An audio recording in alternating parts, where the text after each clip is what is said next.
Good afternoon. The man police say is behind two violent home invasions in Albuquerque is finally off the streets. Police used DNA to catch him, and when one victim found out about his past, he said he's thankful he lived through the ordeal.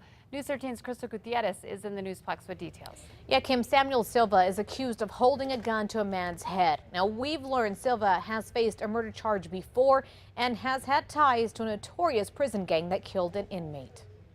He just told me, we got him. Chris Lucero has been waiting 2 months to get that call that the man he says shot his way into his home, then shot him in the leg. When it entered, it snapped the bone. Has been caught. Lucero says he'll never forget the face of Samuel Silva. Thought that I was going to die in my own house. In April, Lucero says Silva was banging on his glass door just before noon. Closer I got, I noticed that he was, holding a firearm. Lucero bolted to the back bedroom looking for his gun. And I heard a shot go off, and that's when he shot the door. Lucero says Silva squeezed through the shattered glass door. Once inside, he says Silva asked for his truck keys, then shot him. He kind of grabbed me, and I was crawling down the hall. He says Silva found the keys, but before he left, he did come up to me and put the gun to my head, and that's when I told him, you got what you want, just leave. There's no need to do any more damage, and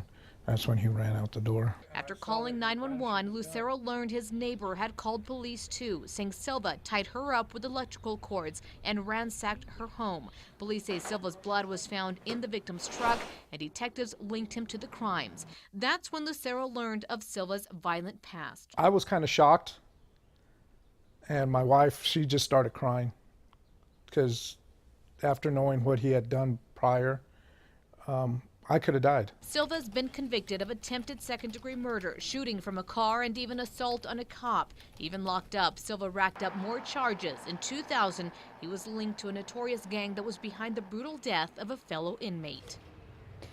Now, Silva was charged with first-degree murder for that jail hit. However, according to the state's court website, it was dismissed, but it's not clear as to why. Back to you. Okay, thanks, Crystal. Now, the criminal complaint says Silva knew a lot about Lucero's neighborhood and her family. Lucero thinks the suspect was possibly staking out the home and possibly the neighborhood. Federal